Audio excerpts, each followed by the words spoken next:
So morning everyone, welcome to the morning after show, the morning after the night before.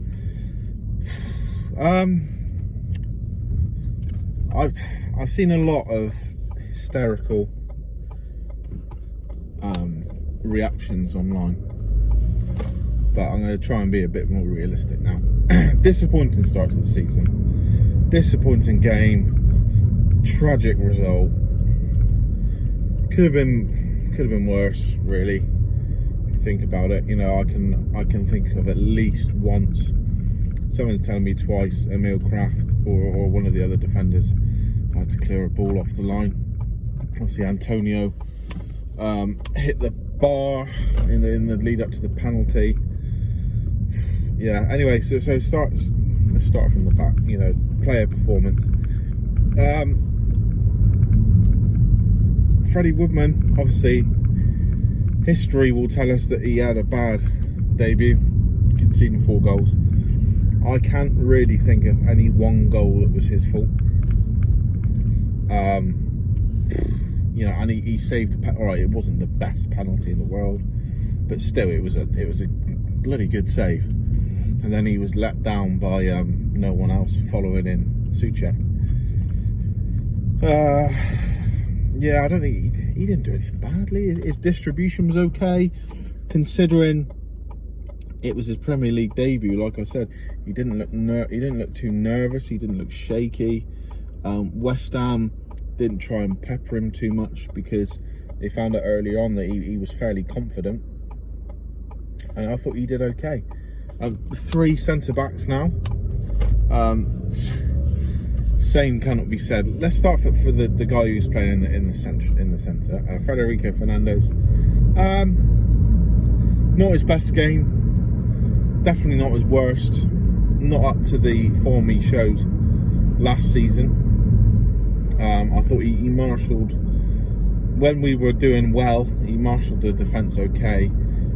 He won most of the aerial duels that he participated in. I mean, I think we had a period, there was a couple of periods in each half when West Ham were putting balls into the box and we were winning the first ball, and it was 9 times out of 10 it was Federico Fernandez who was winning that first header, and we weren't competing for the second ball, so the ball just kept coming back in. But he was alright.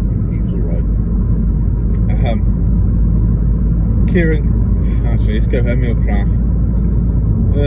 First half, I thought he did alright. It wasn't a dominant performance by any stretch, but it wasn't too shaky. He was okay. In the first half. Our whole defence wasn't too bad in the first half. Again, wasn't quite up to scratch, but wasn't too bad. He was alright. Second half, he looked shaky. He looked hesitant. He just looked a bit lost. Like we've seen in the past, you know, he's been at the club, this is his 3rd season now. He's only had a handful of good games, right? But we've seen in the past that he has had the odd good game at right back and the odd good game playing at centre back. The one game that does scream out at me is the Burnley game from last season when we played. I think did we play 4 at the back? But he started the game at right back, then he was moved into the centre half position, deal with Chris Wood, and I was thinking, oh my god, he's going to get annihilated, and he did really well. So, but that right centre back in the back 3, sort of the in-between position, he's just not comfortable, is he? And I'll be honest, having Jacob Murphy ahead of you, who is, as we'll come on to in a minute, not defensively competent at a Premier League standard at right wing back yet. I think he might get there, but he's not that yet. So you've got a right centre back who's not all that confident, hasn't had a fantastic Newcastle career, and then a right, do you know what I mean? And a wing back who's not quite at it. It would have made more sense to play Fabian Schär alongside him, or to put Fernandez out to the right centre back and put Jamal in the middle. You know, there's options. So there's a weird one, but first half decent, second half just looked lost. Just like he was getting pulled out of position a lot because he couldn't trust Jacob Murphy, and Jacob Murphy was leaving him behind. And it's just that the communication just wasn't there. Left centre back, Kieran Clark. Oh my word! Now his poor form, which last season, you know, he was very, very good at the start. Then I think we had the international break. The last game before the international break, he was shite. I think that might have been the Brighton game. And he came back and he's just dismal. By his own standards, most of the time, Kieran Clark's been at Newcastle. He's been a solid operator. But the one that stands out, and everyone's talking about it, but the one that stands out is that fourth goal. Came like, I think it was like 64 minutes and 66 minutes. They scored from the penalty, celebrate, you know, from the rebound. Celebrated. We went straight for it again. Gave the ball away, and it was just, my God, comedy of errors. But we'll go through that in a minute. But Kieran Clark's role. So you've got, I can't remember who it was who passed to Antonio. Let's just, for argument's sake, let's say it was Ben Rama. So Ben Rama's there. Now this is where there's a lack of trust. So not only does Kieran Clark have a lack of trust with Jacob Murphy, apparently Kieran Clark's got a lack of trust with Emil Kraft, because Kraft is on to, for argument's sake, Ben Rama. He's onto him, he's tracking him, he's not doing anything, he's not forcing him, but he's onto him. Kieran Clark sees that Antonio's behind him, and he can't deny it because you can clearly see on the replays, and I was watching the game live with my mate, West Ham fan. You can clearly see that he looks over his shoulder. He sees he's there. He's aware. He must be aware. But he doesn't peel off to get tight to Antonio, which you can understand, obviously, because if Ben Rama beats Emil Kraft, then he's got a free rein into goal. So he hangs off a little bit, yeah, okay. But he's solely focusing on Ben Rama, on solely focusing on the ball. He's not giving any attention to where Antonio is. Now, I'm not a professional footballer, but I did used to play as a defender. You have to try and multitask and just keep looking, just keep a track, or you know, of where he's going, you know. And then the ball gets played across, doesn't even make an attempt to cut it out. Ball gets to Antonio, and Clark just looks at him. Doesn't rush across, doesn't try and make a block. He just looks at him, and to be fair, wicked finish, Antonio, who I thought was class all day, smashed it into the corner. Boom, 4-2. And I'll be honest, at that point, I thought, wow, this could be 5 or 6 now. And you can stomach getting beat 5 or 6 by a Man City or a Liverpool or a Chelsea when we have a bad day. But, and I'm not being funny to West Ham, but that would have been disastrous. Right wing back, Jacob Murphy. Now, a lot of people online saying he's shocking. Attacking wise, I thought he was good. I thought he could have got the ball into the box a bit more, because we know how good his crossing can be. But he went past a few players. He looked confident. Like I said before the game, when I did my my pre-match video, he looked, you know, he tried things. He had a shot from 30 yards on his left foot that was like a fucking Johnny Wilkinson conversion. But, you know, okay, you try things. He looked bright. He looked confident. Defensively, shambolic, which is a shame, because I really like Jacob Murphy. Obviously, I forgot to say he scored a goal. Good header, crap defending from West Ham, because he didn't even have to get off the ground to make the header. But even so, good positioning, good run into the box, Boff, lovely cross by Richie, and you know, that was a good moment. But defensively, now, I'm a fan of Jacob Murphy, and I've always defended him, so that's probably a reason why I'm not getting on his back too much. But I think he needs someone. If we're going to play the 5 at the back with Jacob Murphy at right wing back, he needs that right hand centre back to be someone who's confident, dominating, commanding, and at the end of the day, fucking good at what they're doing, and someone who can take charge of him a little bit, because Emil Kraft is clearly not comfortable in that position. Emil Kraft is not great. Emil Kraft probably would have been one of the players, not dreading the fans coming back, but probably thinking, do you know what?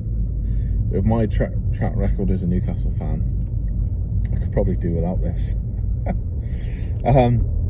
So I think if you had a Federico Fernandez or Jamal Lascelles alongside him, you know, someone can, oi, you know, get back or hold your position, whatever. But that was obviously part due to the tactics as well. But again, we'll get to that in a bit. Matt Ritchie, similar story. Going forward, okay, not as good as he usually is. Good crossing. I thought he took a couple of corners. I thought the corners were right. Great crossing for Murphy's goal, like I said, but defensively, whew, my word, not great. Jared Bowen, who, if you remember, before he went to West Ham, Newcastle were trying to get, actually wouldn't pay the 17, 18, 20 million, whatever it was, to bring him in when he was at Hull. Jared Bowen ripped Matt Ritchie a new one. Ripped him an absolute new one. He just took the piss out of him all day. It was an easy. In the first half, they were coming down our right hand side, and to be fair, Kraft and Murphy did right. They dealt with it. In the second half, they went down our left, and my God, just Ritchie just had no chance. And Ritchie there's a lot of supporters because of his, you know, his commitment, desire, work rate, his leadership, and I'm one of those people. You love to see it, but you start to think after a performance like that, I don't know, it's hard to say, because he was genuinely one of our best players at the back end of last season, and his return coincided with our return form, but he was exposed big time yesterday. And so a lot of these players, you don't know whether it's just a bad day or it's a deeper problem. I would probably say it's a bit both. Anyway, into the midfield. Christ, I'm dragging it. Into the midfield, we have Isaac Hayden. Good to see him back. Obviously, he missed a decent chunk of last season through injury. Good to see him back. I didn't think he was his usual self, but to be fair, it's his first competitive match since he got injured, so it's to be expected. But he got around the pitch well. I would have, especially in the first half, I would have liked to have seen Miggy or John Joe surging forward, taking the little 1-2s for Wilson. Instead, it was Isaac Hayden. You know, he is the least offensive and least effective attacking out of those three. That's not a derogatory comment. It's just he is the number 6. He is the Mr. You know, break it up tackles. So, you know, that's his job, and he excels at that. He's so good. Fairly quiet. Didn't have his usual masterclass, but he was okay. 6 out of 10. He did all right. Although we were overrun in midfield, in particular the second half, our midfield sort of disintegrated into this sort of mushy pea-like substance, you know. Just, anyway, John Jeshalvi, John Jeshalvi in the first half sort of summed up the team, really. First 10 minutes, he was awesome.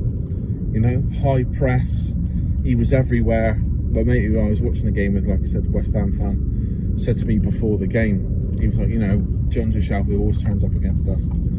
And you know, you saw Jeshalvi closing people down, which led to the Wilson goal. You know, he's putting himself about, he was having a couple, you know, dinking the ball long like he can, those lovely diagonal balls. And my mate was, oh God, here we go. And he looked really good, but he faded. You know, he had a high energy first 10 minutes. Then like we scored, I think in the 4th, 5th minute. Then West Ham seemed to just recover, and then they just took over. Shelvey, yeah, he didn't like I said, first 10 minutes, maybe 15, West Ham looked a bit ragged. You know, we were, ASM was running at them, Wilson was showing clever movement, we'd obviously scored, and John Joe he had a bit of space, he was able to ping that ball around. You know, he looked good, but for the rest of the game I thought he was largely absent. Again, go back to that fourth goal, I think Shelvey had the ball, he was taking the ball high, Antonio somehow manages to get into a position to nick the ball. Then you've got Shelvey, I believe it's Shelvey and Almiron, who were obviously two of our midfield three, and it was just like kids trying to take the ball off an adult. You know, they didn't really try, they were just dealt with easily. Then the ball went wide, and then the problem started from there. But Shelvey, I've said before, I'm not his biggest fan. He should not be wearing, I don't like him as captain. It has inspired him in the past, when you think when he scored that goal against Man City. And on his day, he's a decent Premier League player. But when you've got Isaac Hayden, who's nursing back to fitness, competitive fitness, and you've got an insignificant Miggy Almiron next to you, you know, an average Premier League player on his day doesn't really cut it, does it? Anyway, going on to Miggy Almiron. I've really, again, I've said that I'm not going to buy into the hysteria because it's only the first game of the season, but because we saw such similarities in this performance in terms of individuals to what was going on last season, I don't think it's hysterical to point it out. Miggy Almiron, I've just lost patience with him. I don't think he's all that. What did he do? Alright, again, he buzzes around, he looks enthusiastic, but he's just like a fucking busy idiot, running around like a blue ass fly, not really doing a lot. You know, he's passionate, yeah, he tries, but he hasn't got the technique, he hasn't got the awareness, the know-how, the speed of thought to play in midfield. I'm sorry.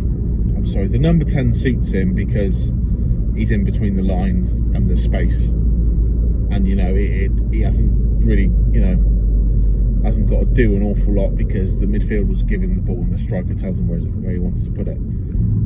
Okay, that's a bit unrealistic, but you know what I'm saying. In the centre of the park, no, sorry Miggy, you are nowhere near good enough. Honestly, I think either of the Longstaffs could have done a better job than him in midfield. I think Jeff Hendrick wouldn't have been far off that performance. He just doesn't do any. You're just you're carrying somebody, because what does he actually do? You know, he's never gonna. He does make the odd break from midfielder, give him that. He's got the pace. He's an option. He can drift wide, but he doesn't make these lovely, incisive passes very often. You know, maybe I'm struggling to think of any off the top of my head. He doesn't command a midfield. He doesn't go and get the ball off the centre halves. He doesn't give many options. He ain't ever gonna fucking whack someone with a tackle to set up a goal like Declan Rice did on ASM to set up there first, I believe. So like, what are you doing? Do you know what I mean? What is the point of Miggy Almiron in midfield? We've seen it doesn't work out on the right hand side, because when we're counter-attacking, he has to come in on his left foot and he hasn't got anything else. So we tried that, it doesn't work. This doesn't work, so, and to be fair, we can't play two up front and then have your three in midfield with Shelvey, Hayden, and then Almiron in front of them, like in behind the two strikers. Sorry, I forgot how to speak. You know, you can't have your two midfielders, Almiron, and then the two strikers, because that leaves our midfield too short, and we will get dominated and overrun in midfield. A lot of teams like to play with three midfielders nowadays.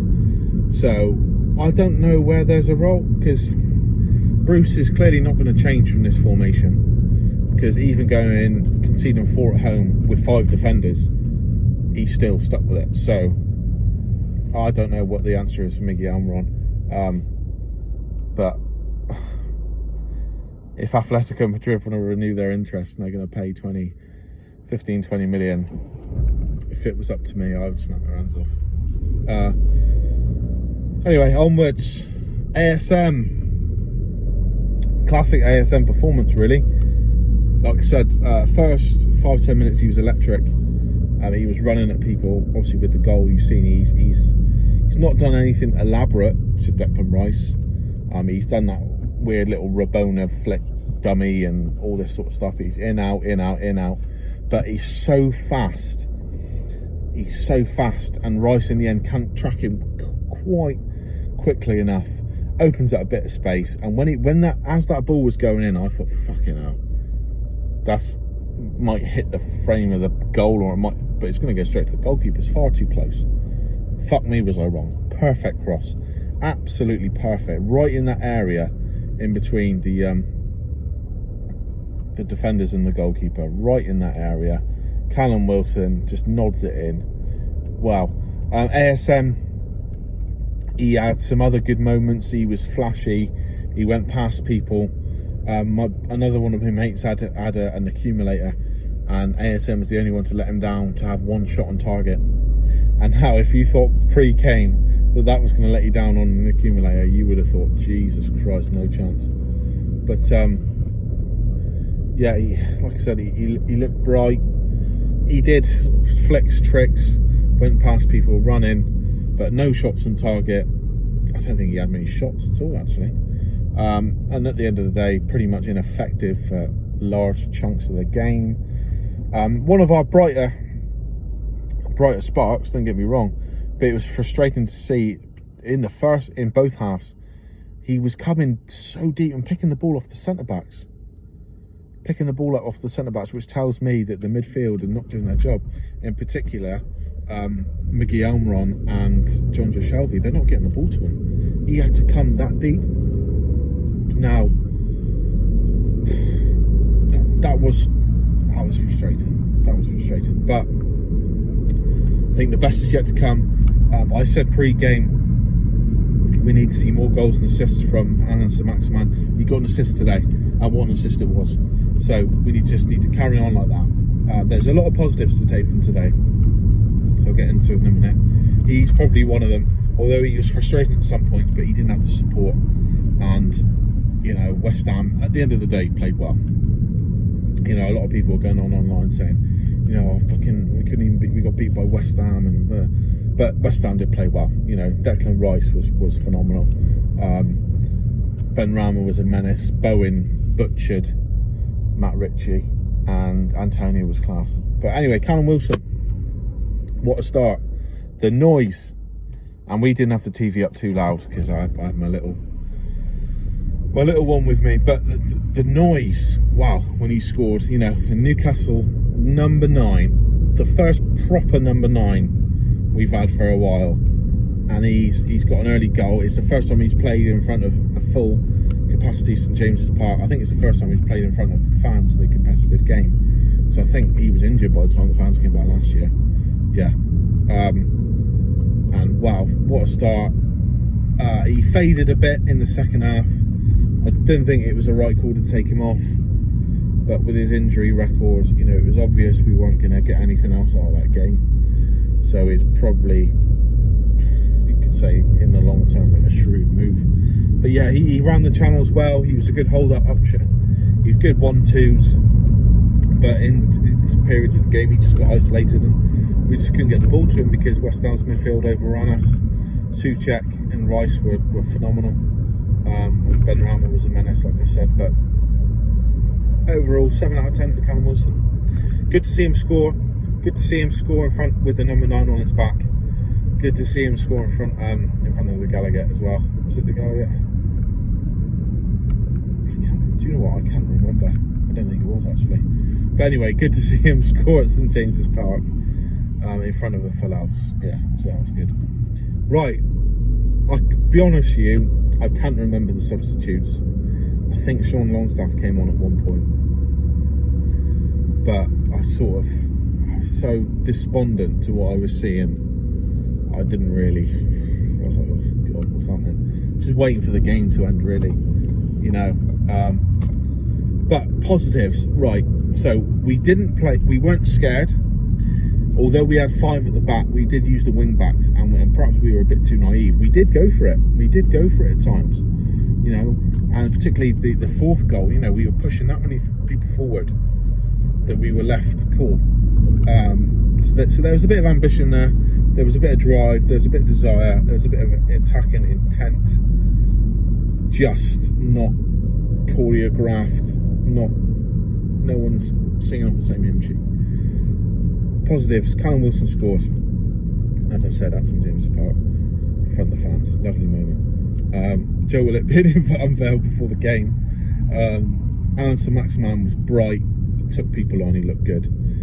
Good to see Isaac Hayden back.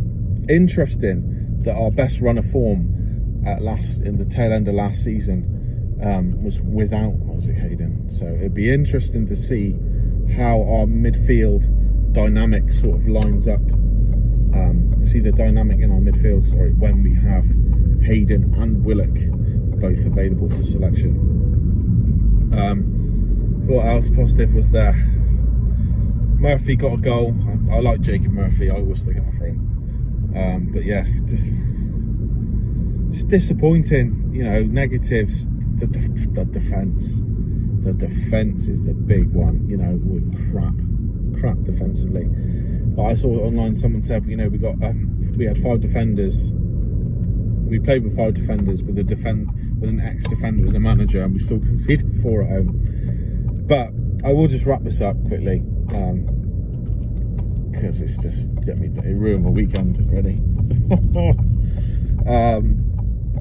Right, so in fairness, 3 of our best defenders were not playing. Jamal Lascelles, Fabian Schär and Paul Dummett. So let's have a bit of perspective. Also, our number 1 goalkeeper was missing. That makes a huge difference. You know, it's the first time these guys have played competitively with Freddie Woodman. So there's going to be a bit, you know, not a lack of communication there. So let's have a bit of, let's be realistic. I don't know why Schär and Lascelles weren't playing. I don't know why. Like I said in my, I think I did do a video of the team sheet on the way to my mate's place yesterday, but it wouldn't load onto YouTube. I did say, you know, I've not looked into it and I'm going to look into it, but I don't know why they weren't selected. You know, you've got Lascelles and Schär on the bench, yet you go for Emil Kraft, and I'm sorry, Emil Kraft, but you are not nowhere near the calibre of those two. And Jamal Lascelles is the captain. Obviously, if the captain is not in good form or doesn't deserve to play or isn't fit, fair enough. That shouldn't make a difference. But I don't know. Anyway, please like, subscribe, share, comment. And first morning after show of the season. Not a great one, but looking forward to the opportunity of playing Villa at Villa Park. Obviously, we don't like Aston Villa. I've got my own reasons about that. Nothing about the current crop of players. It's just, in my experience, nothing good comes out of playing Aston Villa. You look at the relegation both seasons, obviously the songs that were sung about Newcastle in 2009. So Bobby Robson, I believe it was his last game as Newcastle manager. The fighting between bloody Dyer and Bowyer, you know, the scoreline in that game, it's just not often we have good memories against Aston Villa, is there? Apart from the first game when we came back up the first time, 6-0. But yeah, looking forward to that. They obviously got beat off Watford. Watford are not the best team in the world, although they did look decent. I watched their match today and watched extended highlights. They did look good. There are holes for us to penetrate and exploit in the Villa game. And obviously they've just lost their talisman, their best player, Jack Grealish, although they've gained Danny Ings. So it'd be interesting to see who's selected, what noises come out of the club this week in regards to other transfers. You know, we've heard about this Santiago Munoz. Oh my God, are we literally just signing someone out of a film? I've not researched into him. He could be a decent player, I don't know, but I imagine it'll be much like the Rodrigo Vilca, where he'll come in and just sort of disappear. And then there's rumours about that lad from Roma, the winger. So both of these guys that I've just mentioned, both attacking players. Now, although we could do with another striker back up to Wilson, it's clear as day that we need options in defence. I spoke to my brother yesterday. He's a Liverpool fan. Nat Phillips, he mentioned, because he feels sorry for him, because he did really well last season, that he's sort of been ousted out of the team. Now, Nat Phillips is an option, and I see that we have been linked with him, but we need someone who can play in a back three. Now, I don't know, Liverpool don't play that system. So unless Bruce is willing to change. What do I think of Steve Bruce? I didn't have the art or the stomach to watch his pre-match interview. I just got in the car and drove home, and I might have a look. But selection, the way the team was set up in attack was good. It was more personnel, but it was the lack of willingness to change anything that was really, really, really concerning. Same old Bruce, same old thing, same old shit. But let's have a bit of perspective. Like I said, 4 of our premier defensive people, personnel, were missing. Now, you could argue, if we're playing a back three, that you could go with Show on the right, Lascelles in the middle, Dummett on the left, and Dubravka in goal. So there you go. That tells the story, doesn't it? But going to wrap it up now. Bring on the Villa.